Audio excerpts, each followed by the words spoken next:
मुशफ़िक़ व मेहरबान उस्ताद गिरामी हज़रत अल्लामा मौलाना मुफ्ती हनीफ साहब क़िबला दामज़िल्लहुल आली से चंद मिनटों में घंटों की गुफ्तगू समाअत फरमा ली। और ये बुज़ुर्गों को कमाल हासिल होता है कि वो चंद जुमलों में पूरी जिंदगी का सबक पढ़ा दिया करते हैं। आज जो मैं आपके सामने बैठा हूँ ये मेरे हजरत की करम फरमाइयाँ हैं। हमने इनकी उंगली थामी और उंगली पकड़ के चलना सीखा। आज अल्लाह ने इन्हीं बुजुर्गों की दुआओं के सदक़े में जो इज्जतें बख्शी हैं वो आपके सामने हैं। मैं अक्सर अपनी बात तजर्बे की रोशनी में कहा करता हूँ कि जो उस्ताद के आगे अक्सर झुका करते हैं, उस्ताद की दुआएं उनको बुलंद कर दिया करती हैं। चाहे वो किसी भी लाइन का उस्ताद हो, जब तक जिंदा रहना उस उस्ताद का एहतराम करते रहना। कभी कभी हमें काबिलियत का कीड़ा लग जाता है ना, तो वो खा जाता है। जिस दिन हमारे जहन में ये गुमान पैदा हो जाए कि हम कुछ बन गए हैं, उसी दिन सब कुछ खत्म हो जाता है। बड़ी अच्छी बात किसी ने कही थी, मिटा दे अपनी हस्ती को अगर कुछ मर्तबा चाहे, कि दाना खाक में मिलकर गुले गुलजार होता है। एक मैं ही नहीं, मेरे जैसे सैकड़ों को हजरत ने जो मिट्टी थे हाथ लगा के सोना बनाया। याद रखिएगा, कभी भी अगर अल्लाह उरूज बख्शे या कामयाबी आपका मुकद्दर हो जाए, तो अपने आप को इतना बड़ा न समझ बैठना कि उस्ताद के आगे तो आगे उससे नजर मिलाने की भी आपके अंदर हिम्मत पैदा हो। ये कभी मत करना। मैं अक्सर देखता हूँ, अगर उस्ताद हिफ्ज का है और शागिर्द मुफ्ती हो गया है, तो उस्ताद के सर पे चढ़ने की कोशिश करता है, कहता हाफिज जी तो हैं ये। याद रखिएगा, इसकी बुनियाद इतनी मजबूत थी कि इसकी बुनियाद ने तुझे इतना बड़ा आलिम बना दिया जिसे आप कमजोर कह रहे हैं। अगर बुनियाद अच्छी ना हो तो कभी इमारतें बुलंद जोर से इमारतें बुलंद नहीं होती हैं। ये मेरा मोहल्ला बेदार है, अल्लाह करे ये भी जाग जाए। मैं आपसे बहुत ज्यादा कुछ नहीं कहूंगा, क्योंकि आप खुश नसीब हो, उस सरजमीन पे रहते हो जिस सरजमीन को मेरे उस्ताद के कदमों से निस्बत है। वरना हम तो वो हैं कि जिद पे आ जाए तो फिर पत्थर भी बोलने लगते हैं। आपसे इतनी गुजारिश है, बात समझ में आएंगे तो आएगी तो बोलेंगे ना, बोलेंगे इंशाल्लाह, बोलेंगे इंशाल्लाह। अगर कुछ लोग ऐसे बैठे आगे जिन्हें बोलना नहीं है तो मेहरबानी करें उठ जाएं, ताकि सुस्त लोग उठें, किसी फुर्तीले आदमी को बैठने का मौका मिल जाए। आप कम से कम ये सोचें, आप बैठे हुए और कई लोग खड़े होकर सुन रहे हैं, तो कम से कम बैठने ही के शुक्राने में बोल दें जरा सुभान अल्लाह। अब भी आपसे ज्यादा तेज आपके पीछे से आ रही है। भाई आप मेरी बात सुने थोड़ा, ये मोबाइल जो आप लिए बैठे ना, रात दिन सुनते ही रहते हैं, थोड़ा आज जेब में रख के फेस टू फेस मुलाकात का मौका मिला है तो फिर सुन लिया जाए। ठीक है जी, सुनेंगे ना इंशाल्लाह। और जो आगे वाले लोग हैं ना, इनकी थोड़ी सी ज्यादा जिम्मेदारी है। डिस्प्ले अच्छी होती है ना तो फिर मार्केट पूरी अच्छी लगती है, डिस्प्ले खराब हो तो फिर कंपनी का माल भी कोई नहीं खरीदता है। तो जो सामने बैठे थोड़ा सा बेदार रहे, और जो लोग खड़े हैं उनके लिए मैं दुआ कर दूं, जो बैठे उनके लिए मेरे हजरत बाद में दुआ फरमा देंगे। खड़े वालों के लिए इसलिए दुआ कर दूं कि बड़ी हिम्मत कर रहे हैं, कहीं वो चले ना जाए, इसलिए मैं पहले ही दुआ कर देता हूँ कि जो लोग खड़े हैं अल्लाह उन्हें कयामत में हुजूर के झंडे के साए जगह इनायत फरमाए, और जितने बैठे हैं अल्लाह सबको करबला वालों के सदक़े में हुजूर की गुलामी में कबूल फरमा ले। है ना, जब अपनी बारी आई तो जोर से आमी, है ना। मतलब कि यार है सब कोई नहीं किसी का। अल्लाह आपको सलामत रखे। आप दूसरे के हक में दुआ किया करो, आपके हक में ऑटोमेटिक दुआएं होने लग जाएंगी। मसला तो यही है ना, जब हम मुसल्ले पे बैठते हैं तो पहले कहते हैं अल्लाह ये दे दे मुझे, ये दे दे मुझे, मुझे ये भी दे दे, मुझे ये भी दे दे। ये नहीं, ये कहा करो अल्लाह पूरी उम्मत को इज्जतें दे दे। जब आप उम्मत के लिए इज्जत मांगोगे, अल्लाह उम्मत के सदक़े में ऑटोमेटिक आपको इज्जत अता फरमा देगा, है ना। तो थोड़ा सा आप अपनी दुआओं में दूसरों का हिस्सा रखा करें, फिर इंशाल्लाह दुआएं जल्दी असर करती है, दुआएं जल्दी असर किया करती हैं। बोलेंगे ना आगे वाले लोग इंशाल्लाह, है ना। मैं देख रहा हूँ अक्सर मेरे सामने जवान बैठे हुए हैं, 90% से ज्यादा काले सर वाले मौजूद हैं। 90 नहीं, 98%। 98% मुझे लग रहा है कि काले बाल वाले लोग बैठे।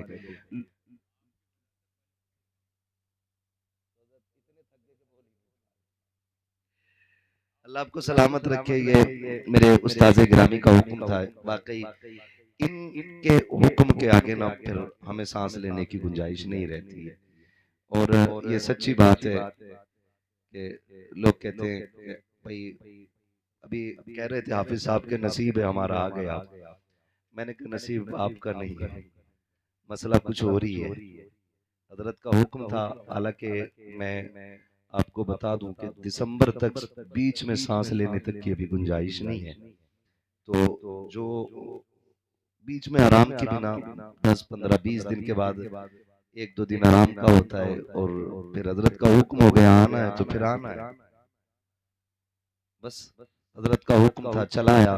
मैं जानता हूँ कि हजरत के लिए एक रात का थकना जिंदगी भर की थकावट से बचा सकता है।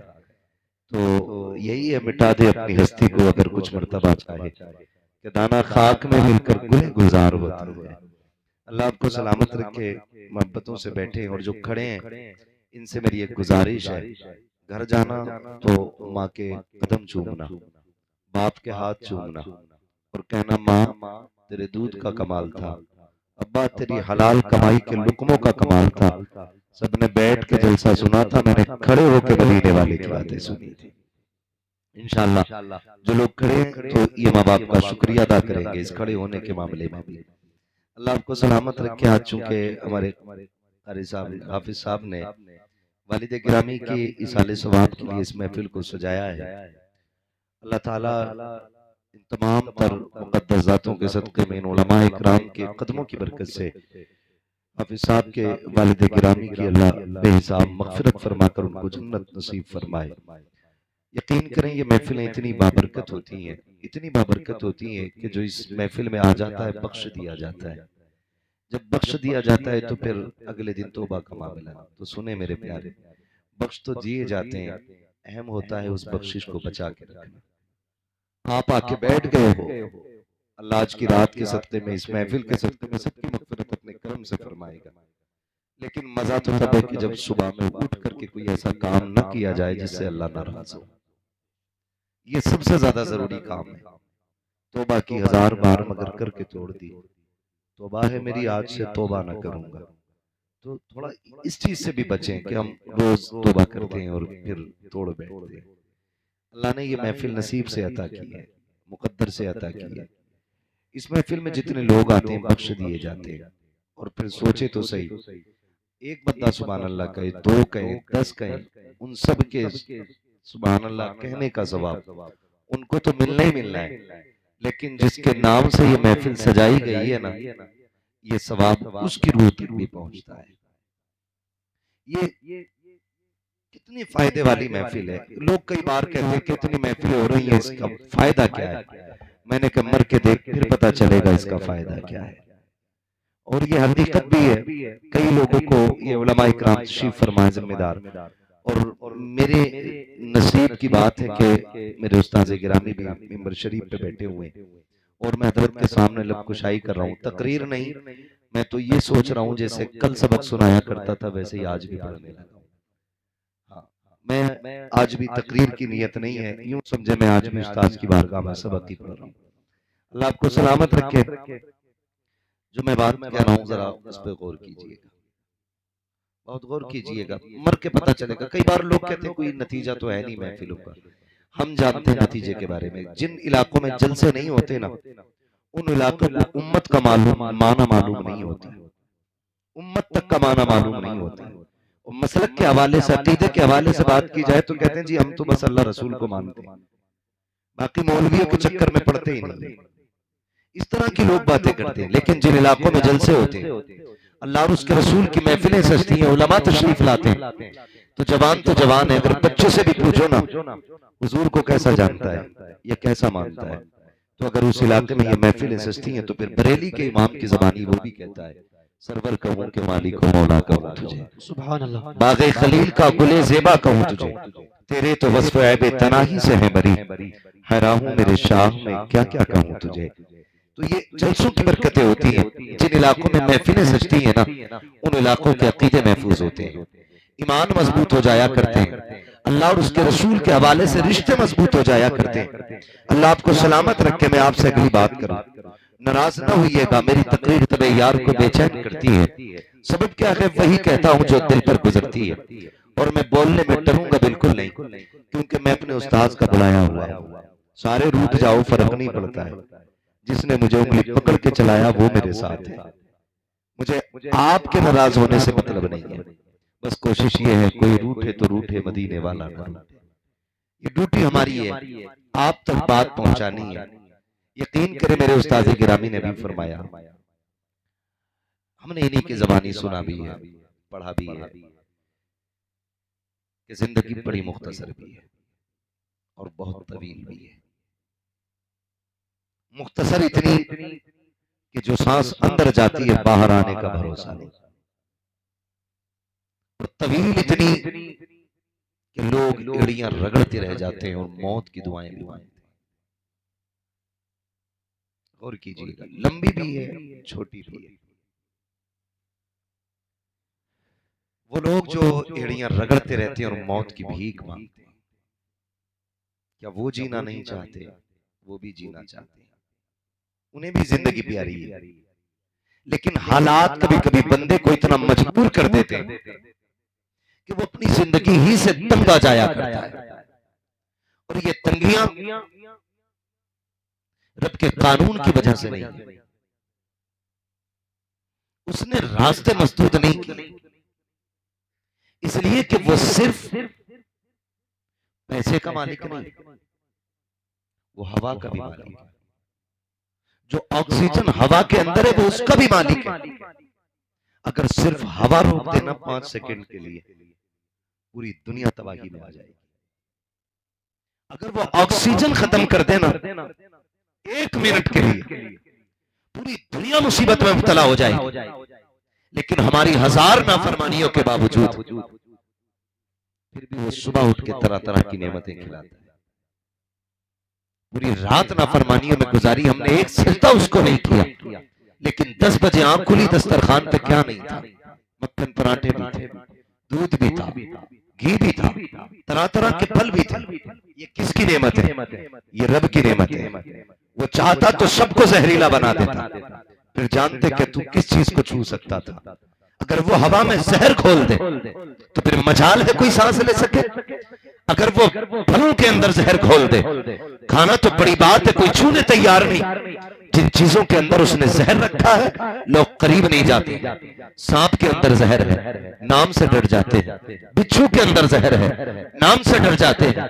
ये भी तो उसी की पैदा की हुई मखलूक है, लेकिन उसकी बारगाह में सजदे शुक्र अदा कर। उसने माँ के सीने से साफ सुथरा दूध तुझे पिलाया, उसमें कोई गंदगी नहीं है। उसने मिट्टी के अंदर से पेड़ उगाया, पेड़ के अंदर से बाल निकाली, बाल के अंदर से दाना निकाला, फिर उसको तुझे रोटी और चावल की शक्ल में खिलाया, उसमें कोई गंदगी नहीं है। जमीनों के अंदर से, मिट्टी के नीचे से पानी निकाला। लोग केमिकल लगाते घूमते हैं, पानी ऐसे ठीक होगा, ऐसे ठीक होगा।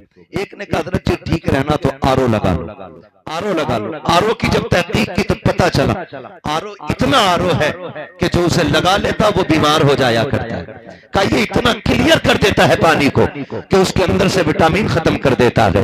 मैंने कहा अफसोस है आरओ के चक्कर में घूमने वालों, अपने रब की नेमतों का शुक्रिया अदा करो। खुदा की कसम ये बीमारियां पैदा होती जा रही हैं, लोग नाक तक खा रहे हैं, अच्छे से अच्छी ग़िज़ाएं खा रहे हैं। मैं आज भी कह रहा हूं जितनी तरह तरह की नेमतें आज के मजदूर को मिल रही है कल के बादशाहों को मैसर नहीं थी। जितनी कीमती ग़िज़ाएं आज का मजदूर खा रहा है कल का अमीर उतनी अच्छी ग़िज़ाएं नहीं खाता था। लेकिन फिर भी हालात ये है, पेट भर के खाते हैं। कोई कहता आंत में दर्द है, कोई कहता लीवर बढ़ गया है, कोई कहता मैदा खराब हो गया है, कोई कहता पेट में दर्द है। वो मेरे भाई ये पेट के दर्द की वजह रब की नेमतें नहीं है बल्कि तेरी नाशुक्री की ली हुई सांसें हैं। मैं दावे के साथ कहता हूं जब दस्तरखान पे बैठा करो रब का नाम लेकर शुरू किया करो, जब फारिग हुआ करो हाथ उठा करके उसका शुक्रिया अदा किया करो। खुदा की कसम अगर जहर भी खा लोगे तुम्हें कोई नुकसान नहीं दे सकता है, इसलिए कि जहर रोजी में नहीं होता है, नुकसान रिस्क नहीं देता है, तेरी नाशुक्री देती है। तू शुक्रगुजार बन जा, तेरे लिए जहर भी खा के शिफा बनता नजर आए। सुभान अल्लाह सुभान अल्लाह। इसलिए हम अपने रब का नाम खाने पीने से पहले भी लिया करें। हम कहीं ना कहीं भूल गए। हमारे उस्ताद ने हमें बचपन में पढ़ाया सिखाया खाने से पहले हाथ धोया करो। हाथ धो के आ रहा है तो कह रहा तौलिया किधर है, तौलिया किधर है। क्या बात है, तरक्की याफ्ता तो हो रही है। आपने खाना खाया, खाने से पहले ही आपने हाथ धोए, तौलिया छू ली, तो क्या उसके अंदर के बैक्टीरिया आपके हाथ पे नहीं लगे। सुन्नत तरीका ये है जब खाना खाने के लिए हाथ धो लिए तो फिर किसी कपड़े को उससे न छूए। खाना खाने के बाद जब हाथ धोए तो फिर तौलिया का इस्तेमाल आप करें। हमारी कौम भी बहुत पीछे है, बहुत पीछे है। बहुत सारी ऐसी चीजें जिसने बीमार बना दिया, जिसने बीमार बना दिया। बदले अपने आप को, तरीके बदले, तरीके बदले। महबूब अलैहिस्सलाम ने इरशाद फरमाया तेरे 3 बाप हैं। कितने चक्कर में पड़ गए ना मौलवी क्या कह रहा है। 3 बाप हैं, एक वो जिसके जरिए तू दुनिया में आया, एक वो जिसने तुझे तालीम दी, और एक वो जिसने तुझे बेटी दी। इन तीनों शख्सियतों का एहतराम ऐसे करना है जैसे तुम अपने सगे बाप को करते हो। एक तो बाप उसमें शामिल है, फिर उस्ताद है, और फिर उसके बाद आपके ससुर है। मैं यकीन के साथ कहता हूं जमीन के ऊपर ना बाप से ज्यादा मेहरबान शख्सियत नजर नहीं आती। जाओ दुनिया घूमो, माँ बाप अल्लाह की बड़ी नेमत है, बड़ी नेमत है। घर की बहार इनसे है, जिंदगी की खुशियां इनसे हैं। आप कितनी भी कीमती कपड़ा पहन लें, अगर देख के और नजर उतारने वाली माँ ना हो ना तो कीमती कपड़ा बेकार है। और आप पैबंद लगा कपड़ा पहन ले और सामने से माँ मत्था चूम के कहे मेरे लाल तुझे किसी की नजर ना लगे, खुदा की कसम आप दुनिया के सबसे बड़े अमीर आदमी, सबसे अमीर आदमी, सबसे अमीर आदमी हो अगर आपके पास माँ है और बाप है। आज ना हमें कदर नहीं है, कदर नहीं है। मैं सच्ची बात बताऊं, हमने ये महसूस किया है, मेरे उस्ताद गिरामी भी मदरसे में पढ़े, हम भी पढ़े, सारे लोग पढ़े। हम घर जब आते थे ना छुट्टियों में तो माँ को पता लग जाता था बेटा घर आ रहा है, तो वो आने से पहले खाने का इंतजाम कर देती थी। मेरे लाल को क्या पसंद है, अभी हम घर आए नहीं है, घर आने से पहले हमारी पसंद के खाने बन गए। आके बैठे माँ ने चूमा, तारीख पढ़ लो और जाओ दुनिया घूम आओ, जाकर दुनिया घूम आओ। आप परदेश से कमा के आओ ना तो सब हिसाब पूछते हैं। बेटा कहेगा अब्बा मेरे लिए क्या लाए हो, बेटी कहेगी अम्मा अब्बा मेरे लिए क्या लाए, बीवी कहेगी सफर ठीक रहा, कमाई ठीक थी, लेकिन माँ बाजू पकड़ के कहेगी मेरे लाल खाना टाइम पे नहीं खाता था, सूख गया, मेहनत ज्यादा की है, लगता है मेरा बेटा रातों रात जागा है इसलिए कमजोर होता जा रहा है। दुनिया की नजर तेरी जेब पे होती है, माँ की नजर तेरी सेहत पे पड़ती है, ये माँ होती है। और खुदा की कसम वो बाप जो धूप में चलते नहीं थकता था, जो मजदूरी करते नहीं थकता था, जो पूरी जिंदगी सफर करता रहा ताकि मेरी औलाद जवान हो जाए, औलाद जवान हो जाए, कभी थका नहीं, कभी नहीं थका। अगर थकन चढ़ भी गई तो बेटे के ख्वाब आंखों में सजा के बैठा ना, सारी थकन उतर जाया करती थी। ये बहुत बड़े नाम है दोनों, और बड़े अफसोस के साथ कह रहा हूं, आज दुनिया में सबसे ज्यादा यही मजलूम भी है, सबसे ज्यादा यही मजलूम है, सबसे ज्यादा जुल्म इन्हीं पे हो रहा है, सबसे ज्यादा सितम इन्हीं पे हो रहा है। खुदा का वास्ता इन्हें इज्जत दिया करो, इन्हें प्यार किया करो, इनका बदल नहीं मिलेगा दुनिया में आपको, इनके जैसा कोई मिल भी नहीं सकता है, कोई नहीं मिल सकता है। रिश्ते हमारे रब ने माँ बाप से कितने मजबूत किए, कभी गौर किया आपने? आपको मैं बताऊं, अगर मैं ये कहूं मैं मां को समझता हूं, आप कहोगे कि पढ़ा लिखा है, समझदार है। हजरत कहें कि मैं मां को समझता हूं, लोग कहेंगे कि हजारों उलमा के उस्ताद हो, आप बहुत समझदार हो इसलिए मां को समझते हो। मैं उस बच्चे की बात करूं जिसने अभी जिंदगी में आके चंद सांसें ली हैं, जो चंद दिनों का मेहमान हुआ आगे भी दुनिया में आने के बाद। आप जाकर के देख लीजिए, बच्चा जब तक मां की करवट में लेटा रहता है बच्चा चुप रहता है। खाला आई का देखे मेरा भांजा कैसा है, उठाया गोद में, बच्चा रोने लग गया। फूफी दौड़ी, कल्ला तेरी गोद में रोया, उसने अपनी गोद में लिया, बच्चा फिर भी रो रहा था।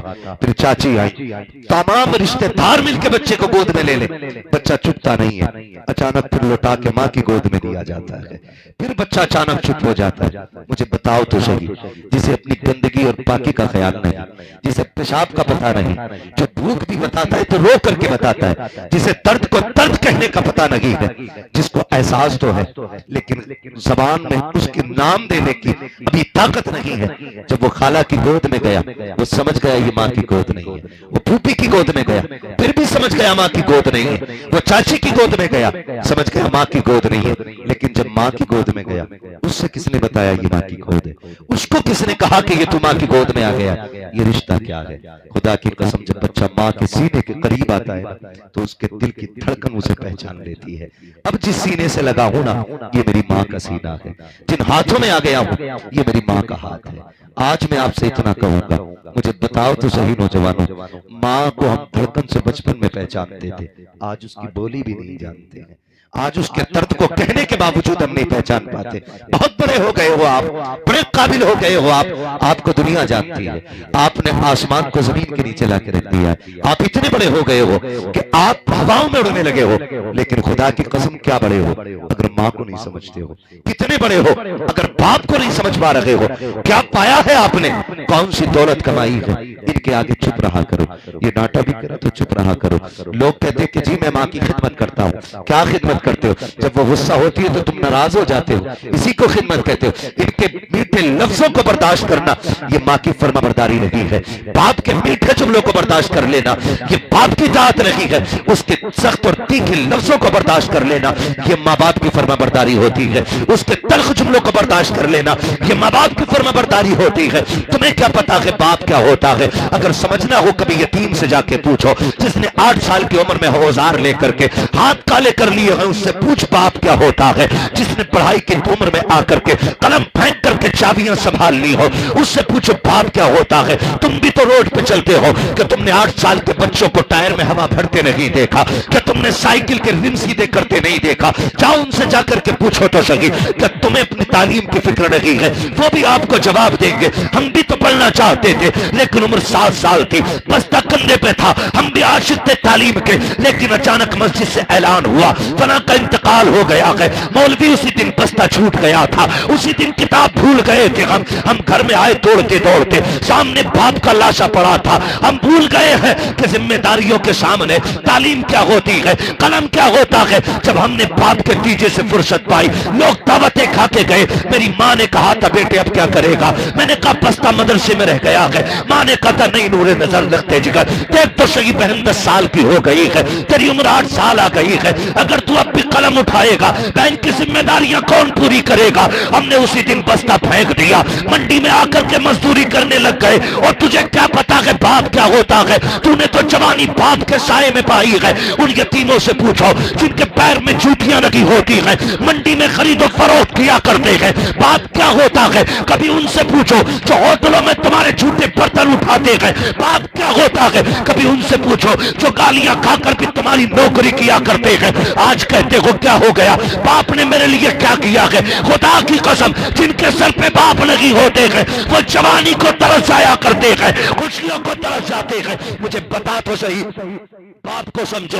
अगर सर पे बाप है, बाजार में गए, जिस चीज पे तूने हाथ रखा बाप ने उठा के गोद में डाल दी। जिस चीज को तूने कहा मैं मुझे चाहिए, बाप ने खरीद के दे दी। बेटे ने कहा मुझे फला देश जाना है, बाप ने टिकट करा दिया। मगर पूछ कभी यतीम से, वो मंडी तो मंडी, बाजार तो बाजार, अगर फलों की दुकान से गुजरता है तो नजरें चुरा के गुजरा करता है। क्या यतीम नहीं चाहता कि सेब खाना? क्या उसका मन नहीं होता है कि वो भी जूस पिए? वो भी चाहता है, लेकिन पीछे मुड़ के देखता है तो कंधे पे हाथ रखने वाला बाप नहीं होता है। सारी हसरतें गर्दन में दब के रह जाया करती है अगर बाप चला जाता है। खुदा का शुक्र अदा करो अगर रब ने बाप जैसी दौलत से नवाजा है। जब दुनिया से थक के आ जाओगे सारे टुकड़ा देंगे, कोई सीने से लगी लगाएगा। उस वक्त भी अगर कोई सबसे आगे बढ़ के तुझे सीने से लगाएगा, उस चेहरे को पहचान लेना, क्या तो वो माँ का चेहरा होगा या तेरे बाप का चेहरा होगा। नारे तकबीर, नारे रिसालत, नारे होशियार, मसलके आला हजरत हजरत अल्लामा मुफ्ती हम्माद रजा शाही किबला, उलमाए सुन्नत, नारे हैदरी। तवज्जो है, चलूं आगे। कड़वी तो नहीं लग रही ना बातें? दवा जितनी ज्यादा कड़वी होती फायदा उतना ज्यादा होता है। बर्दाश्त कीजिए, बर्दाश्त कीजिए। ये बाप होता है, समझे? बाप की कमी देखें कितनी बड़ी होती है। जिस दिन बाप का जनाजा उठता है ना, ऐसा लगता है सर से आसमान हट गया। माँ चली जाए तो लगता है जैसे पैर के नीचे से जमीन खिंच गई। आप कितनी भी दुखों के टूटे आए, गमों के मारे हो, और आके बाप के सामने बैठ जाए, वो कंधे पे हाथ रख के कहते यार परेशान क्यों होता, मैं हूं। उसके ये जुमले पूरी जिंदगी के दुख मिटा दिया करते हैं, पूरी जिंदगी के दुख मिटा दिया। खुदा की कसम मैं हूं या आप हो। और बढ़ के बात करूं मेरे उस्ताद गिरामी, चाहे जितने बड़े अल्लामा हो जाए, लेकिन माँ बाप की कमी हर इंसान को पूरी जिंदगी रुलाती है, पूरी जिंदगी रुलाती है, पूरी जिंदगी रुलाती है। पूरी दुनिया हाथ चूमती है, लोग जूतियां उठा के सर पे रखते हैं इनकी। इतने बड़ी शख्सियत के जूते उठाने मिल जाएं, नसीब की बात है। लेकिन खुदा की कसम जब माँ गुड्डू और पप्पू कह के आवाज देती है ना, तो दुनिया के हुजूर कहने में वो मजा नहीं आता जो माँ के लल्ला और गुड्डू कहने में मजे आया करते। नसीब वालों को ये जुमले सुनने मिलते हैं। मैं तो कहता हूँ कभी घर में घुसो ना, सारी पगड़ियां उतार के आओ, सारे रुतबे चौखट के बाहर छोड़ो, फिर घर में बचपन की तरह गुड्डू पप्पू बन के आओ। कभी माँ के कदमों में बैठो, कभी बाप के कदमों में बैठो, उन्हें छेड़ो, वो तुम्हें डांटे, मजा ही कुछ और है। कभी प्यार से थप्पड़ मारे, कभी डांट के भगाए। इस जिंदगी से प्यारी जिंदगी नहीं है। आज ना दुनिया थक गई है, थक गई। और साइंस ने भी बड़ी तरक्की की और बीमारियों ने भी बड़ी तरक्की की। जो बुखार 50 mg की पैरासीटामोल से उतर जाता था, आज वो 600 mg की डोलो से भी नहीं उतर रहा है। बीमारियां इतनी बढ़ गई। नो टेंशन रहने के लिए लोग गोलियां खा रहे हैं ताकि सो सके। खुदा की कसम नींद ना आती हो ना तो 5 स्टार होटल तलाश न कर, नींद की गोली न खा, माँ की गोद में सिर रख के लेट जा। जो मजा माँ की गोद में लेटने का आता है ना, वो मजा 5 स्टार होटलों में भी नहीं आया। ये याद रखिएगा मेरी एक बात, याद रखिएगा। आज कमी नहीं है, जब माँ नहीं होगी, बाप नहीं होगा ना, कोई आंसू पोंछने वाला नहीं मिलेगा। मुझे बात याद आती है, एक दिन अबू जहल ने हुजूर के पत्थर मार दिया और हुजूर रोते रोते हरम शरीफ चले गए। चचा शिकार से वापस आए और अरब के लोगों का दस्तूर था, जब शिकार से वापस आते थे तो अकड़ अकड़ के चलते थे। हाँ, अकड़ के चल रहे। रास्ते में चंद बादियां खड़ी थी, उन्होंने कहा अगर इसे पता चल जाए ना इसके भतीजे के साथ क्या हुआ है तो ये अकड़ना भूल जाएगा। पूछा क्या हुआ? अबू जहल ने तुम्हारे भतीजे को पत्थर मारा। दौड़ गए, पूछा अबू जहल किधर है? किसी ने बताया अपने यारों के साथ बैठा है। सुने बाप क्या होता है, अपने यारों के साथ बैठा। गए दौड़ के अबू जहल को जाके डांटा और तलवार के दस्ते से या कमान से उसके सर पे वार किया कि उसका सर फटा, खून बहने लगा। पूछा लोगों अब बताओ मेरा भतीजा किधर है? कहा हमने उन्हें हरम शरीफ की तरफ जाते देखा है। अल्लाह अकबर, उधर दौड़े जिधर मेरे नबी हैं। हरम शरीफ में आए, सरकार हालत सजदा में है, रो के अपना दर्द अपने रब से बयान कर रहे हैं, अपने रब की बारगाह में रो के आंसू बहा रहे हैं। चचा तशरीफ लाए, कंधे पे हाथ रखा, भतीजे जरा सर उठाइए। मेरे नबी ने सर नहीं उठाया। फिर कहते हैं भतीजे सर उठाओ, मैं तुम्हारा बदला लेके आ गया हूं। फिर नहीं उठाया, तीसरी मर्तबा कंधा पकड़ के हिलाया, मेरे नबी ने सर उठाया। कहा भतीजे परेशान क्यों हो रहे हो? चचा ने यूं बाजू फैलाए, आज तुम कम कर लेते मेरे सीने से लग जा। मुअर्रिखीन ने लिखा हुजूर ने यूं चचा के हाथ हटा दिए और तारीख साथ जुमले कहे थे, अगर आज मेरे बाप अब्दुल्ला होते तो किसी में हिम्मत नहीं थी मेरी तरफ आंख उठा के देख लेता। आज जो हरम शरीफ में तन्हा रो रहा हूं, अगर मेरी मां आमीना होती तो यूं तन्हाई में आंसू बहाने न पड़ते। तुझे क्या पता है बाप क्या होता है? सैयदुल अंबिया जैसी शख्सियत आप इरशाद फरमाते हैं, अगर मेरे बाप अब्दुल्ला होते किसी में जुर्रत नहीं थी जो मेरी तरफ नजर उठा के देख लेता। चचा ने कहा भतीजे मैं तेरा बदला लेके आया हूं। आका कहते चचा मैं बदले से राजी नहीं हूं। कहा फिर किस चीज से राजी होगे? कहा सुनो मैं जो दीन लेके आया हूं तुम उसे कबूल कर लो, मैं भी राजी हो जाऊंगा, मेरा खुदा भी तुमसे राजी हो जाए। नारे तकबीर, नारे रिसालत, नारे होशियत, मस्तके आला हजरत उलमाए सुन्नत। इज्जत करे बाप की, कदर करे। कहते तूने किया क्या मेरे लिए? क्या किया तुमने मेरे लिए? छप्पर डाला, बब्बू की बिल्डिंग नहीं देखी, उसने अपने बच्चों के लिए 3 मंजिल बना दी। तुमने क्या बनाया मेरे लिए? खुदा की कसम तुझे जवान कर दिया, ये तेरे ऊपर सबसे बड़ी तेरे बाप की कुर्बानी लगी है। ये कौन सी बात हो गई? तुमने क्या किया मेरे लिए? नौजवानों एक बात और कह दूं आपसे, खुदारा कभी बाप की मजदूरी का मजाक ना उड़ाना, मजाक मत उड़ाना। कई बार कहते हैं हमने जब से होश संभाला तुम्हें रक्षा ही चलाते देखा है, जब से होश संभाला तुम्हें ईंटें ढोते देखा है। वो गैरत कर, शर्म कर और इसका शुक्रिया भी अदा कर कि इसने पसीना बहा के तुझे हलाल के लुक़मे खिलाए हैं, किसी का खून बहा के तुझे हराम के लुक़मे नहीं खिलाए। इससे बड़ी कुर्बानी और क्या हो?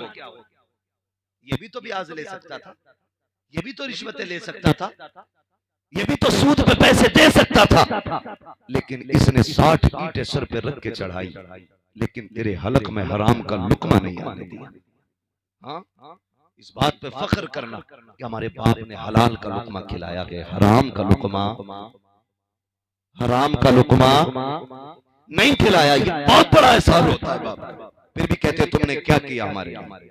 कभी रात के 3 बजे रोड पे खड़े होके देख, चल कभी रोटी बांध के एक दिन घर से निकल के देख, कितनी दुश्वारियां घर से निकल के आती है। तो 2 दिन बाप की रोटी लेके चला जाए तो झुंझला जाता है, कहता है नौकर समझ रखा, वहां जाके 5 मिनट खड़ा होना पड़ता है, अड्डे पे 10 मिनट बस का इंतजार करो, फिर 20 मिनट खड़े होके जाओ। गैरत नहीं आती तुझे? 3 दिन में थकन चढ़ गई। ये बाप ने 22 साल तेरे लिए रोज इसी तरह सफर करके गुजारे हैं, क्यों भूल गया है? आज तुझे बाइक मैसर है, ये तो पैदल भी चला है, साइकिल तो उसको जिंदगी के आखिरी लम्हों में मैसर हुई है। तू मोटरसाइकिल पर भी कहता मैं थक जाया करता हूँ। ये बाप की कुर्बानी हुआ करती है जो तुझे इतना बड़ा कर दिया है, उसके बावजूद भी तुम यह कहा करते हो तुमने मेरे लिए किया क्या है? वो मेरे भाई, अगर बाप को समझना है आधार कार्ड से सिर्फ उसका नाम हटा के देख। खुदा की कसम मुआशरे में कोई तुझे बैठने तो क्या है, इज्जत से कोई तुझे देखने तैयार नहीं होगा।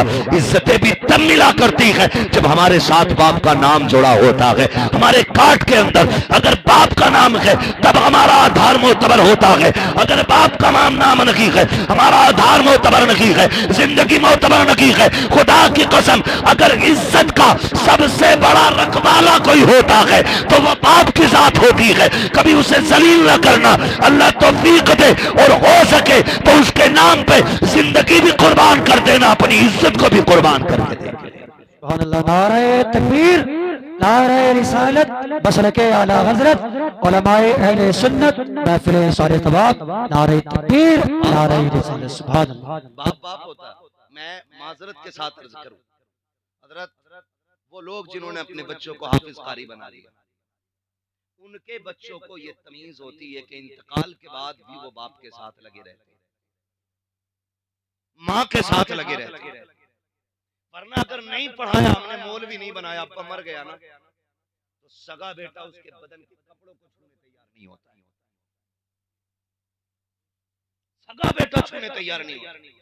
यहाँ तक कि जिस चारपाई पे बाप ने आखिरी सांस ली थी, कहते हैं इसे फकीर को दे दो, क्योंकि इस चारपाई पे अब्बा का दम निकला, डर लगता है इस पे लेटते। उसके उतारे छोड़े हुए कपड़े मेरे उस्ताद गिरामी बैठे, हाँ इनसे पूछिए कि बाप के छोड़े हुए कपड़े बेटा पहन सकता है, लेकिन नहीं पहनता। उसकी छोड़ी हुई दौलत तो बड़ी जल्दी जेब में रख लेते हैं, उसके कमरे पे भी कब्जा कर लेंगे। अब्बा का कुर्ता नहीं पहन रहा, नहीं डर लग रहा है कि गुस्ल देना बेटे आए, नहीं मैं नहीं जाऊंगा भाई। क्यों? क्योंकि हम समझ नहीं पाए। बड़ी बेवफा दुनिया है, इतनी बेवफा दुनिया जो कंधों पे बैठा कर आज मरने के बाद उसे छूने तैयार नहीं, जो अपने मुंह में चबा चबा के खिलाता रहा, आज मरने के बाद उसके ऊपर पानी डालने तैयार नहीं। हम इतने बेवफा, जो तुम्हारे आने के इंतजार में रात रात भर जागता रहता था, आज उसके लिए तुम 2 मिनट कब्र पर ठहरने तैयार नहीं। क्या हक अदा करेंगे माँ बाप का हम? क्या हक अदा करेंगे? चलो रोड पे चलो, सर्दी की रातों में देखो 11-11 बजे तक बूढ़ा बाप अड्डे पे खड़ा मिलता है। कैसे बैठे हो चाचा? हम लोग चलते हैं ना रात में गाड़ियों से, बुजुर्गों को हमने देखा, चाचा बैठ ले गाड़ी में, कहा नहीं मुझे जाना कहीं नहीं है। कहा यहाँ क्यों खड़े हो? कहा बेटा काम पे गया था अभी आया नहीं। तू 11 बजे तक ना आए तो बाप रोड पे निकल आता, मेरा बेटा क्यों नहीं आया? हम इतने बेवफा हो गए, उसकी आंखें बंद क्या हुई, हमने चेहरे फेर लिया, रिश्ते ही टूट गए हमारे। बेटा पानी तक डालने तैयार नहीं बाप के जिस्म पे। मैं नहीं डालूंगा, मुझे डर लग रहा है। कफन भैया ये पहनाओ जिसे पहनाना। यहाँ तक कि कई तो ऐसे बदबख्त बेटे होते हैं जो बाप के जनाजे तक में शामिल नहीं होते, नमाज में शामिल नहीं होते, खड़े रहते पेड़ के नीचे। अगर पूछे नमाज पढ़ाई जाए, बजाय इसके कि सफ में से आवाज आती पेड़ के नीचे से आती है, पढ़ाओ जी। ये कौन बोला? कि ये बड़ा बेटा। क्या फायदा तेरी औलाद होने का भाई? कितने कम नसीब हैं जो सगे बाप के जनाजे तक में नहीं आ सकते। तुम क्यों नहीं आया? कपड़े सही नहीं है। जब कपड़े सही नहीं थे तो जनाजे में ही क्यों आया? ये पाक लोगों का काम है, साथ भी पाक लोग चले, नमाज भी पाक ही पढ़ेंगे, कब्र में भी पाक होता है। हम तो इतने मोहताज लोग हैं, अपने जनाजे में किसी वहाबी को शामिल नहीं होने देते। तुम गंदे कपड़े पहन के बाप के जनाजे में आ गए, पेड़ के नीचे खड़ा हो गए। नौजवानों आपसे एक बात कह जाऊं, खुदा करे कि हर बाप की उम्र लंबी, मगर अगली बात कहूं कि ये भी दुआ मांगा करो अल्लाह हमारे कंधों को हमारे बाप के जनाजे की तौफीक भी देना। कई बार दौलत की भूख बाप के जनाजों से बच्चों को इतने दूर ले जाती है कि लाइव अब तो जनाजा देखते हैं, वीडियो कॉल करके देख रहे, कहाँ बेटा कोयत में, कहाँ बेटा दुबई में है, कहाँ बेटा फ्रांस में है। क्या करोगे ऐसी दौलत का यार, जो सगे बाप के जनाजे में शामिल ना हो सके। तो इन्हें वक्त दो, इनके पास बैठो, टाइम लगाओ इनके साथ, इनसे बातें किया करो, कोशिश करें, कोशिश करें, वरना कोई जिंदगी में जिंदगी नहीं। क्यों जा रहे हो दुबई? गाड़ी लेनी है, हवेली ऊंची करके बनानी है, कल जब आएगा हवेली तो होगी, लेकिन देख के मुस्कुराने वाला बाप नहीं होगा। एक वीडियो वायरल किया गया, कोई 10 साल में लौटा है बाहर से, वो कब्र से लिपट लिपट के रो रहा था। लोग लाइक कर रहे थे, कमेंट कर रहे थे, लोग सब्र की तालीम दुआएं दे रहे थे। मैंने कहा ये तो उस दिन मर गया था जिस दिन बाप के जनाजे में नहीं आया। तुम क्या सोचते हो? ये मोहब्बतों के तकाजे, ये प्यार के तकाजे। आपसे मेरी इतनी गुजारिश है, मुमकिन हो सके ना तो माँ बाप के इर्द गिर्द ही रहना, दाएं बाएं ही रहना, उनसे दूर ना रहना। खुदा करे उनके आखिरी जुमले तुम्हारे कानों से टकराए, उनकी कोई तमन्ना हो तुम पूरी कर दो और वो मुस्कुराते मुस्कुराते दुनिया से जाए।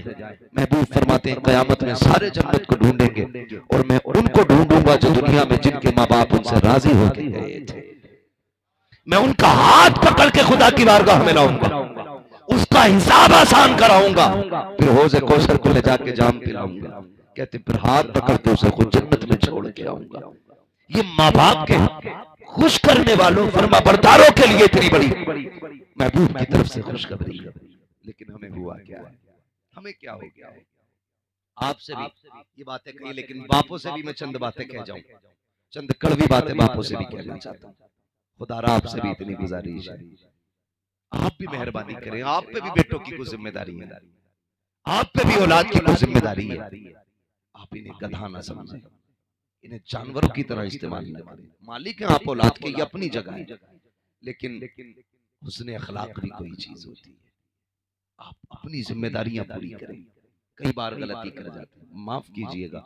जो हमारे नौजवान परदेश रहते हैं और 2-2 नहीं 6-6 साल परदेश काट के आते, हुजूर उनके जो दाएं बाएं वाले भैया होते हैं ना, वो यूं कलर कड़ा करके गांव में टहलते हैं।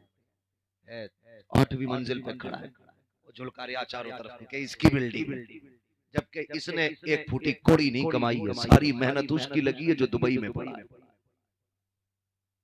और इसका कॉलर खड़ा है, ये यूं टहल रहा आस्तीने चढ़ा के।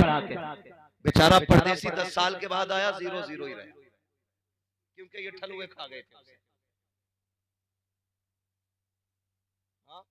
हजरत यही हो रहा है।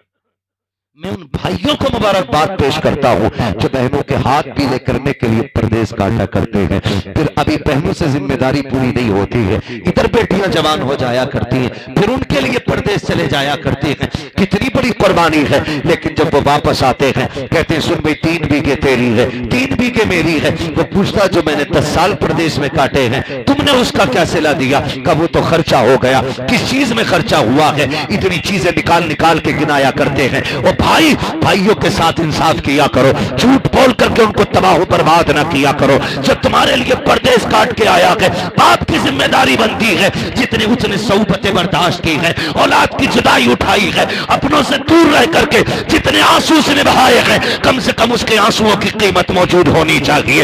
उसे यह एहसास न हो कि मैं सताया गया हूं। बापों की जिम्मेदारी बनती है शद्दाद ना बनना, हामान ना बनना, अपने बेटों के लिए नमरूद ना बनना, खुदा का नेक बंदा बनना।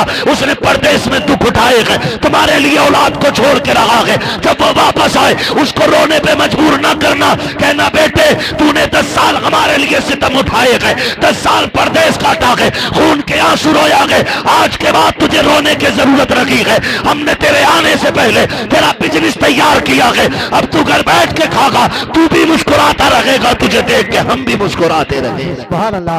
नारे तकबीर, नारे रिसालत, मसलके आला हजरत, ख्वाजा का हिंदुस्तान, सरजमीने खुशालपुर जिंदाबाद।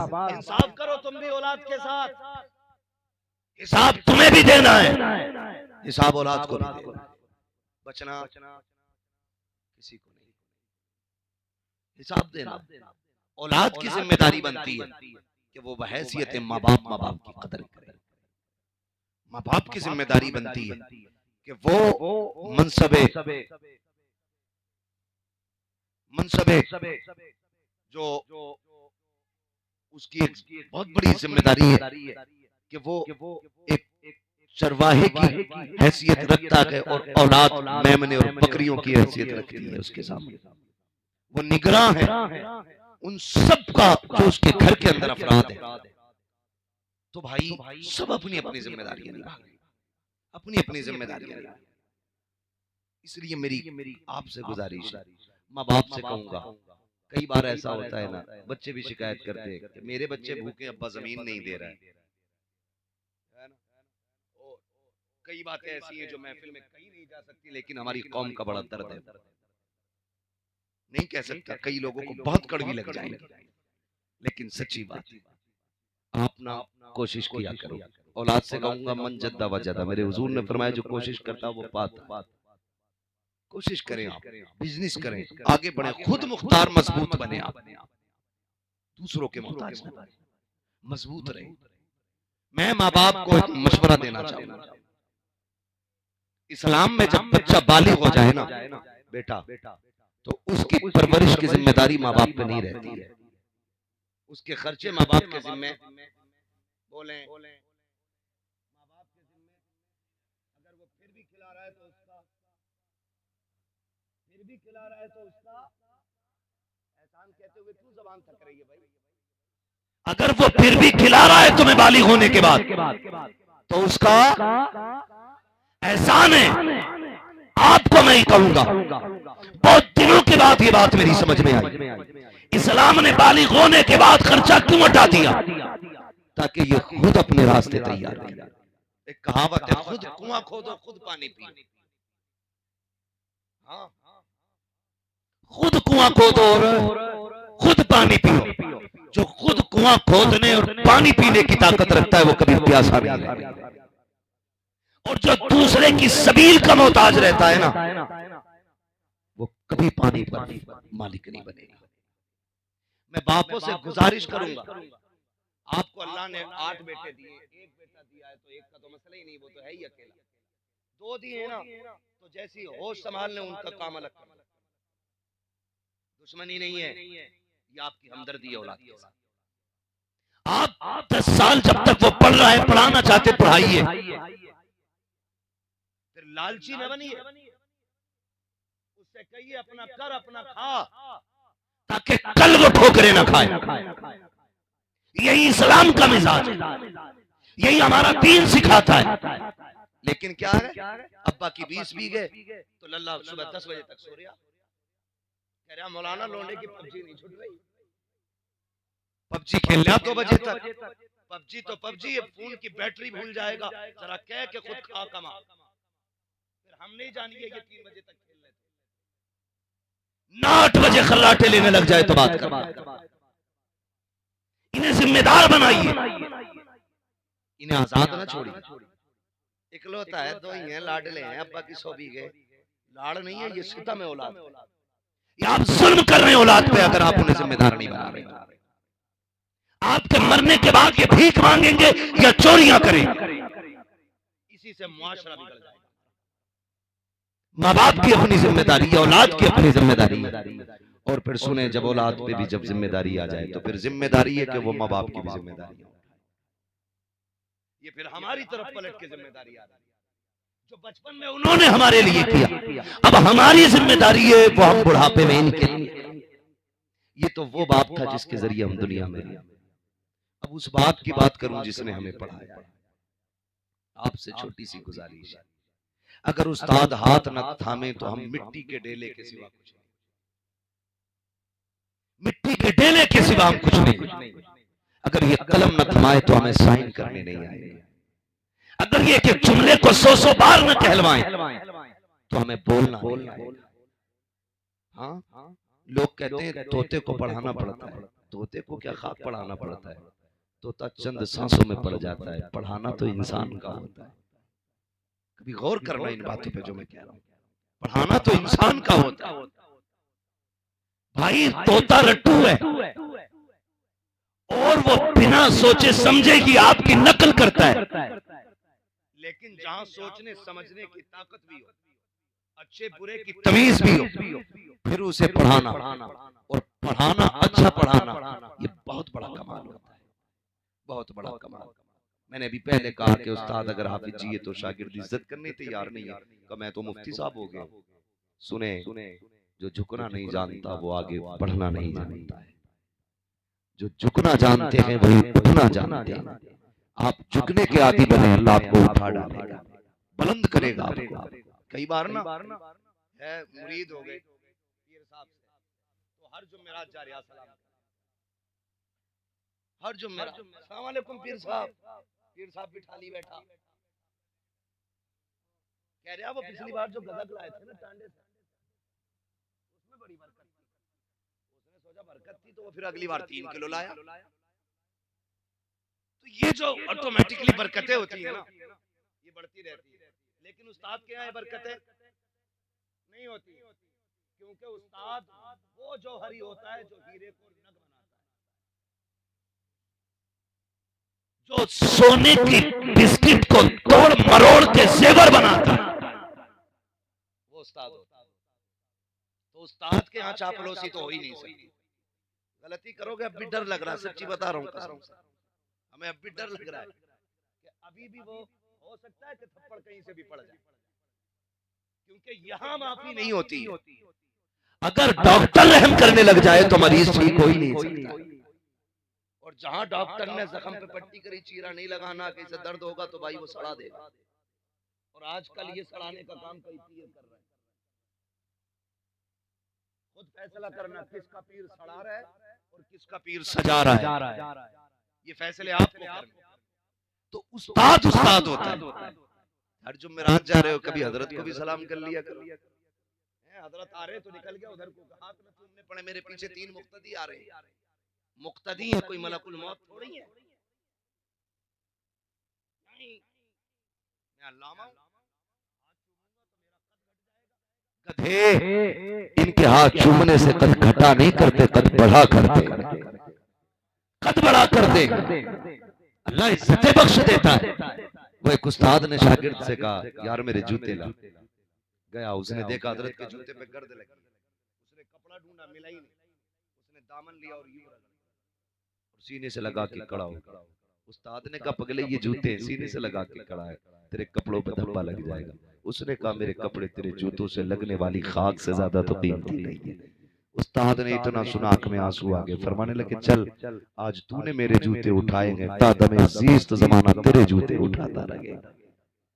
ये चंद जुमले तो तकदीर बदल देते। इन जुमलों के पीछे पड़ो। कभी खिदमत करें, खिदमत बुलंदियां देती है। तो एक वो जिसने तुझे इल्म दिया, एक वो भी तेरा बाप है, उसकी भी हमेशा इज्जत करनी है। तीसरे बाप पे बात कर लूं, वक्त मुकम्मल होने लगा है। तीसरा बाप वो है जिसने तुझे बेटी दे दी, जिसने तुझे, क्यों डर रहे हो इस जुमले पे, क्योंकि अब्बा कहें कैसे 10 लाख तो पहले मांगे बैठे हैं उससे, खून तो पहले ही पी लिया इस अब्बा का, 20 चाहिए वरना बारात लौट जाएगी। तब कहां था ये अब्बा? जब भात लेने की बारी आवे ना तो झुक के कहता अब्बा तारीफ पता है भात की, इसे कहते हैं गधे को बाप बना, धूप के चाट। मेरे भाई माशरे को आसान करो, बेहतर करो माशरा। फरमाया एक वो है जिसने तुझे बेटी दे दी। आसान काम तो नहीं था, चैलेंज है मेरा। कोई है जो अपनी 2 साल की बेटी 10 लाख में बेच दे? है कोई तुम्हारे बीच में जो 5 साल की बेटी 20 लाख में बेच ले?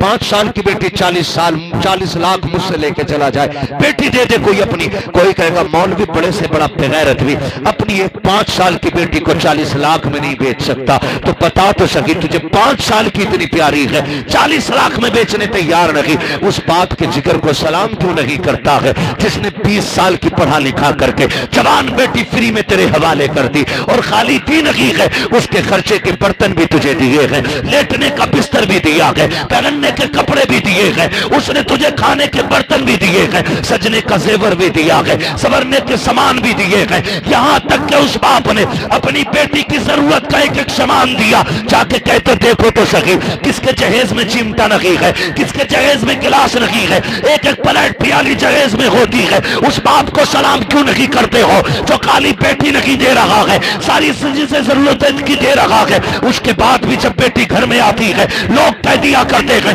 क्या दिया है तेरे बाप ने, औकात क्या है उसकी? अरे उसकी औकात तो इतनी बड़ी है कि तेरे बाप की औकात बैट खरीदने की नहीं थी, इसके बाप ने बैट दिया है। तेरे बाप की औकात प्लेट खरीदने की नहीं थी, इसके बाप ने प्लेटें दी है। किसको ताने दे रहा है तू? ये भाग के नहीं आई है, इसने नाक नहीं कटाई है, तू घूरे से उठा के नहीं लाया है। खुदा की कसम खा के कहता हूं, अगर मेरे नबी ने निकाह को मशरू न किया होता, तेरी औकात नहीं थी किसी की बेटी को हाथ लगा देता। हाथ लगाना तो बड़ी बात है, बिना निकाह के अगर जुर्रत है तो किसी की बेटी की तरफ आंख उठा के दिखा, आंखें निकाल ली जाएंगी। यह एहसान मान मदीने वाले का, जिसको तूने देखा नहीं, जिसको तूने जाना नहीं, जिसको तूने पहचाना नहीं, जो तुझे नहीं जानती थी, जो तुझे नहीं पहचानती थी, तेरी आदतों से वाकिफ नहीं, तेरी कसरतों से वाकिफ नहीं। तूने 3 मरतबा कबूल कबूल कहा, तेरे बिस्तर पे आके बैठ गई और ऐसी बैठी, तूने कहा चल तो चलने लगी, तूने कहा बैठ तो बैठ गई, तूने कहा जाग तो जाग गई, तूने कहा सो जा तो सो गई। बता तो सही, ये फर्मा बरदारी तो तेरी औलाद भी नहीं करेगी जो इस औरत ने की है, जिसको रात दिन के ताने दे के मारते हो। खुदा की कसम खा के कहता हो, कोई तावीज घर में सुकून नहीं लाएगा, कोई डोरी नहीं लाएगी। अगर घर में सुकून चाहते हो, मुस्तफा का तरीका ले आओ, घर में भी आसानी हो जाएगी, कब्र में भी आसानी हो जाएगी। नारे तकबीर, नारे तकबीर, नारे रिसाला, बस लगे आला हजरत उलमाए सुन्नत हजरत अल्लामा मुफ्ती हब्बाब रज़ा शाही किबला उलमाए सुन्नत। नारे हैदरी जो है सारे लोगों, लेकिन नहीं, हम तो ये चाहते मेरी बेटी रानी बन के रहे और जो हमारे घर में है वो नौकरानी बन के रहे। दूसरे की बेटी को नौकरानी बनाओ और काबे में जाके कह रहा अल्लाह मेरी बेटी को ऐसा घर देना जहां रानी बन जाए। सुन, जो काबे में सुन रहा है वो तेरे घर में भी सुन रहा था। जो तू गिलाफ पकड़ के मांग रहा है, वो गरीब की बेटी ने आंसू अपने आंचल में पहुंच के जब उसे आवाज दी थी वो वहां भी सुन रहा था। तू भूल क्यों गया जो सितम तू घर करके आया गया, वो काबे आते आते तू भूल गया। हुकूकुल इबाद है, काबे की छत पे भी चढ़ जा तो ये माफ नहीं किए जाए जब तक वो बंदा माफ न कर दे जिसे तू सता के आया है। वैसे तो रब करीम है, वो मालिक है, जिस गुनाह को चाहे माफ कर दे, लेकिन उसी का कानून है कि मैं हुकूकुल अब्द जितने भी होंगे मैं उनको उस वक्त तक माफ नहीं करूंगा जब तक बंदे से इसका मामला फाइनल नहीं करा। ये उसी का कानून, उसी का कानून। तावीज दे दो ताकि मेरी बेटी सही रहे, अपनी बता। जब गरीब की बेटी तेरे घर में थक के लेटी थी, उसने कहा था सर में दर्द है, तेरी माँ ने कहा था ढोंग कर लगी है। उस गरीब के लिए 2 मिनट के लिए आराम भी नहीं था। वो कपड़े धो के बैठी, तेरी माँ ने कहा ये प्लेट कुत्ता चाट रहा था। उस गरीब पे बर्तन लग दिए गए, बर्तनों से फारिग हुई, भैंस के नीचे लगा दिया गया, भैंस से फारिग हुई, घर के काम में लगा दिया गया। 1 मिनट तूने लेटने नहीं दिया। उसके बाद जब वो बर्तन लेके चलिए, कब तक टूटा उस गरीब से। तेरी माँ ने तानों के तो पहाड़ ढा दिए उस गरीब पे। कब तेरे बाप ने दिया था जो तूने तोड़ के रख दिया। तेरे बाप ने क्या दिया था, औकात क्या थी उसकी नंगे की, 2 जोड़ी कपड़े लेके बेटी भेज दी। वो तो इतनी बड़ी बड़ी बातें करता था, तू कब तोड़ रही है, गैरत नहीं आती तुम्हें। खुदा का वास्ता कभी बेटियों को बाप की गुर्बत का ताना नहीं देना। तुम नहीं जानते हो जब बाप थक के शाम को आता है तब बेटियां पसीना देख के क्या दुआएं मांगा करती है। तुम कितनी आसानी से कह देते हो तेरे बाप ने क्या दिया है, तुझे क्या पता है। ये उसी बाप की बेटी है जो खुद तो फटे कपड़े पहनता रहा, लेकिन इसने बेटी के कपड़ों पे पाबंद नहीं आने दिया। खुद तो फटी टोपी पूरी जिंदगी ओढ़ी है, लेकिन बेटी के बालों को दुपट्टे से बाहर नहीं निकलने दिया था। जबान को लगाम दे, कोई देखे न देखे, खुदा देख रहा है। और वही तुम्हारी जिंदगी और मौत के फैसले करने वाला है। वही इम्तिहान और आराम के फैसले करेगा। अपने आप को संभाल के जिंदगी गुजारना प्यारे, वो एक एक लम्हे का हिसाब लेना जानता है।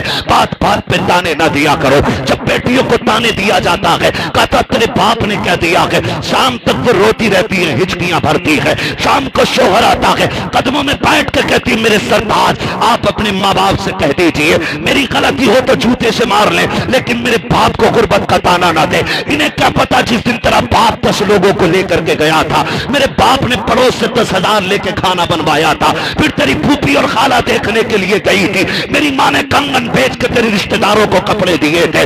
इन्हें क्या पता मेरे बाप ने किस मुसीबत का सामना किया है। ये कह रही है तेरा बाप बाप नंगा था, अपने शोहर से रो के हाल दिल बयान करती है। खुदा की कसम लोगों तुमसे कहना चाहता हूँ, जिंदगी को बेहतर करना चाहते हो, मुस्तफा के तरीके को अपनाना शुरू कर दो, आका करीम की सीरत को अपनाना शुरू कर दो। किसी की गरीब बेटी को कमजोर समझ के सितम न करना, उसे गुर्बत के ताने ना देना। खुदा की कसम, जो रब अमीरों का है वही रब गरीबों का है, जो ताकतवर का है वही कमजोर का है। और यार तुमने देखा होगा जब बेटियां ससुराल जाने लगती हैं, बाप बड़ा खुल के रोया करता है। मुझे बताओ तो सही, जब ये 20 लाख का जहेज लाया था तब नहीं रोया था, 5 लाख दामाद को दिए थे ये तब भी नहीं रोया था, जब गाड़ी खरीद के लाया ये तो तब भी नहीं रोया, लेकिन जब बेटी डोली में बैठने चली है इसके सब्र के बंधन टूटे हैं, इसकी चीखें निकल गई थी। मुझे बता तो सही, इसे तो दर्द उस दिन होना था जब 20 साल की कमाई में आग लग रही थी, 10 लाख का सेवर दे रहा था, तब इसे रोना चाहिए था। जब गाड़ी 5 लाख की लेकर के आया था इसे तब रोना चाहिए था, ये तो उस वक्त नहीं रोया। आज क्यों रो रहा है? तो कभी पूछ कलाई पकड़ के बता, इतना सब कुछ लौटा दिया, यहाँ तक कि जमीन बेच के दामाद की डिमांड पूरी की है, तू उस वक्त नहीं रोया। जब जमीन के कागजों पे साइन किए थे तू तब भी नहीं रोया, अब क्यों रो रहा है? तो उस गरीब के जुमले सुनना प्यारे, वो यही कहेगा मैंने आज तक बेटे को चटनी से खिलाई लेकिन इज्जत की खिलाई है, आज इसलिए रो रहा हूं, मेरी बेटी नजरों से दूर जा रही है। खुदा जाने इसे ठोकरें पहले मिलेंगी या लुकमा पहले मिलेगा, इसे गाली पहले मिलेगी या रोटी पहले मिलेगी, इसे ताने पहले मिलेंगे या रोटी पहले मिलेगी। मैं इसलिए रो रहा हूं, खुदा जाने बेटी का नसीब कैसा होगा। और तुम्हें खुदा का वास्ता किसी की बेटी को रोने मत देना, तुम दूसरे की बेटी को रानी बना के रखो, खुदा तुम्हारी बेटी को रानी की इज्जत अता फरमाए। दारे तकबीर, दारे रिसालत, दारे गौसियत, मसलके आला हजरत हजरत अल्लामा मुफ्ती हम्माद रज़ा साहिब किबला ख्वाजा का हिंदुस्तान जिंदाबाद जिंदाबाद। एक वो है, एक वो बाप है जिसने तुझे बेटी दे दी, बड़ी कुर्बानी है इसकी जिसने तुझे बेटी दी, और फिर भी सारा गुस्सा इसी के लिए, सारे ताने इसी के लिए, सारी गालियां इसी के लिए। ऐसा ना कर यार, ऐसा ना कर। बाप 2 बार बेटी को देखने आ जाए ना, 2 बार, अक्सर ऐसा होता है। सुने जरा, थके तो नहीं है ना अभी? चलूं थोड़ा 5 मिनट और सुनना चाहते तो कहते जरा या रसूल अल्लाह, अल्लाह सलामत रखे। ये जमीन इसलिए भी मुबारक है, मेरे उस्ताद रहते, और आप इतने अच्छे लोग इसलिए हैं कि आप लोगों की मुलाकातें ऐसी मुबारक जातों से होती रहती है ना भाई? बहुत गौर से मेरी बात सुनो, अल्लाह आपको सलामत रखे, मेरी बात सुनो। बाप ना अगर, अक्सर ऐसा होता है कि शादी के बाद ना बेटे अलग थलग हो जाते हैं, चलो हो गए, मगर कभी ऐसा होता है कि बेटे बाप की सुनते ही नहीं, और बेटे इतने जालिम हो जाते हैं कि बहनों का घर में आना उन्हें बोझ लगता है, बोझ लगता है। तो बाप डर की वजह से बेटियों को बुला नहीं बुला पाता। वो कहता दूरी बर्दाश्त कर लूंगा, लेकिन बेटियों को कोई टुकड़ों का ताना दे मैं बर्दाश्त नहीं करूंगा। हर बाप की कहानी, उस डर की वजह से अगर बाप ना 8वें दिन बेटी को देखने बर्दाश्त न कर पाए और 8वें दिन बेटी को देखने ससुराल चला जाए ना, तो कई दामाद इतने खबीस होते हैं, मलऊन मरदूद होते हैं कि बीवी से कहने लगते हैं तेरे बाप को रोटी यहीं मिलती है आकर, हर 8वें दिन आ जाता है। शर्म कर यार, शर्म कर। वो बाप है, वो तेरी रोटी खाने नहीं आया, वो तो अपने जिगर के टुकड़े का चेहरा देखने आया है। क्या फर्क पड़ता है? वो तो इसे देख के भूख ही भूल जाता है, उसे तो रोटी की याद ही नहीं रहती जब बेटी सामने आ जाती है। हाँ, तो ताने दे रहा है, हराम की रोटी खाने आ गया, हराम की रोटी खाने आ गया, और फिर कह रहा बरकत नहीं हो रही है, ताबीज नहीं, पूरा मियां लटका ले, कुछ नहीं हो।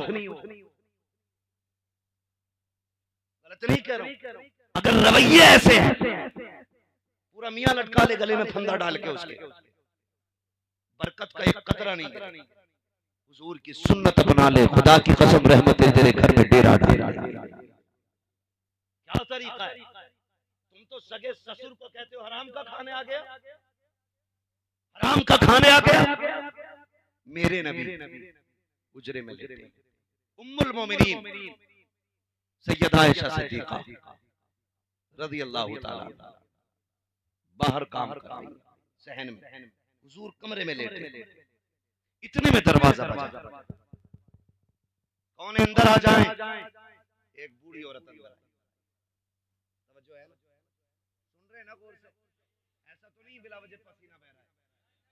अल्लाह करे आज की इस महफिल से मेरे उस्ताद गिरामी की बरकतों से ये सबक आपके दिल में उतर जाए जो मैं बता रहा हूँ।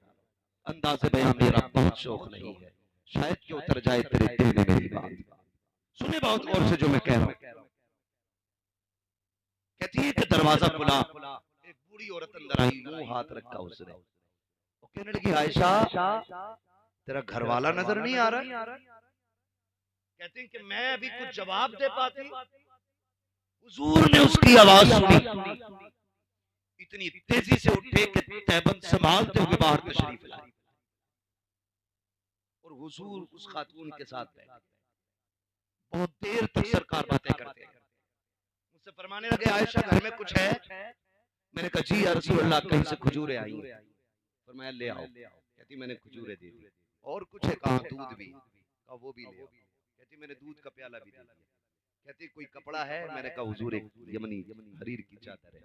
फरमाने लगे वो भी ले आओ। कहती मैंने वो भी दे दी। कहा और कुछ है? का एक जोड़ा और था वो भी दे दिया। और जब वो जाने लगी तो हुजूर रोते हुए रुखसत करके आए, रोते हुए रुखसत करके आए। तवज्जो करना नौजवान, अल्लाह करे जिंदगी हमारी हुजूर की जिंदगी की तरह हो जाए, उनके तरीके की तरह हमारे तरीके हो जाए। बहुत गौर से सुनना। कहती हुजूर जब रोते हुए पलटे ना हुजरे में, कहती मुझ में हिम्मत तो नहीं हुई कि मैं उठ के हुजूर से पूछूं। मैं काम में लगी रही, मैंने सोचा शाम को जब हुजूर के बिस्तर पे जाऊंगी तब महबूब से पूछूंगी हुजूर ये औरत कौन थी। कहती मैं ये सोच के काम में लगी रही, इतने में हुजूर के हुजरे से हिचकियों की आवाज आई। कहती जब हुजूर की हिचकी सुनी तो मैं बर्दाश्त न कर सकी, मैंने छलांग लगाई, दौड़ के हुजूर के बिस्तर पे आ गई। महबूब ने हाथ रखे आंखों पे रो रहे हैं। कहते मैंने कनाई हटाई जाके तो रुखसार आंसुओं से तर है, दाढ़ी भीग गई है मेरे नबी की।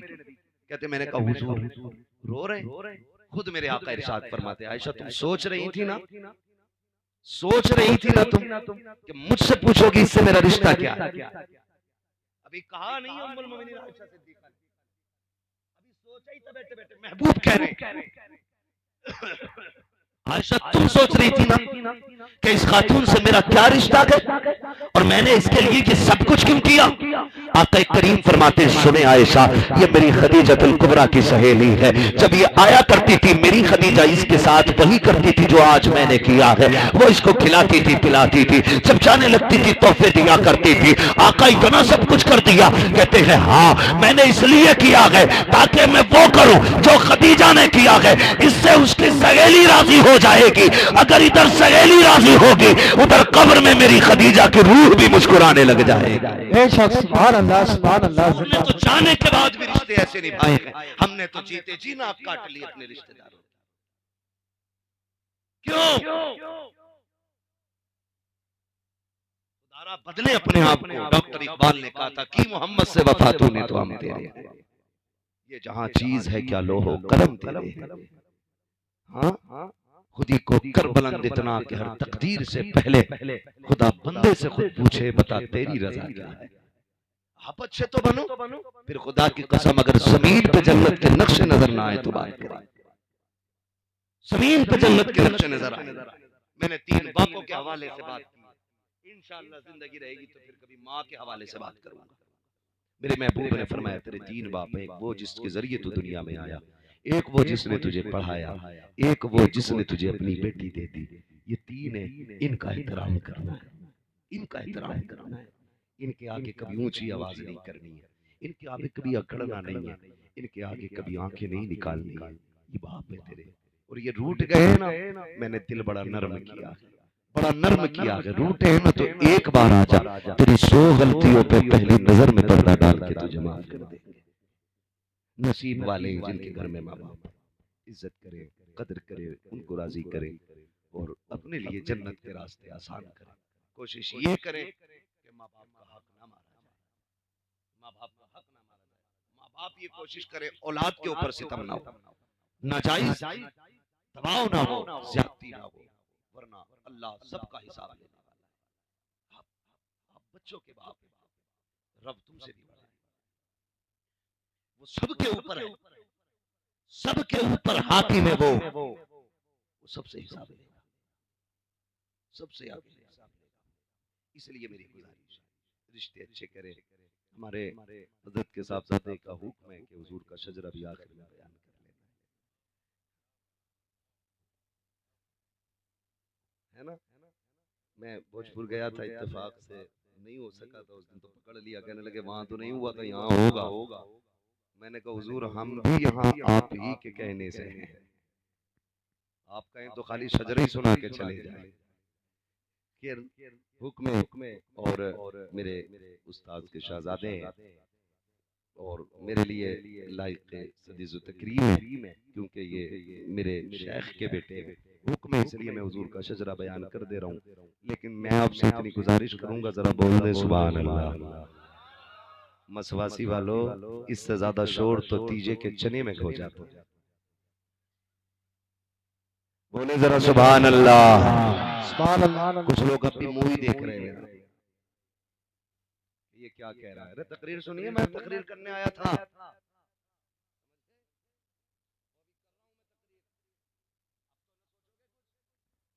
बोले जरा सुभान अल्लाह।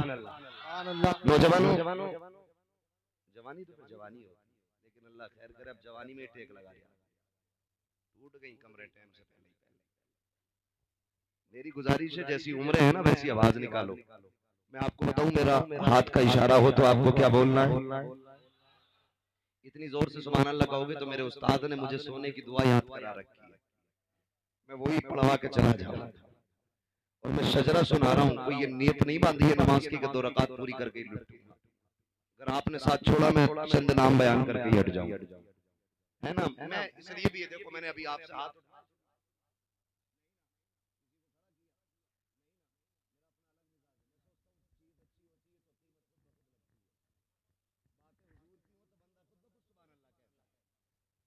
हाँ ठीक है जी, लेकिन अब मैं आपसे कह रहा हूँ सुभान अल्लाह कहें,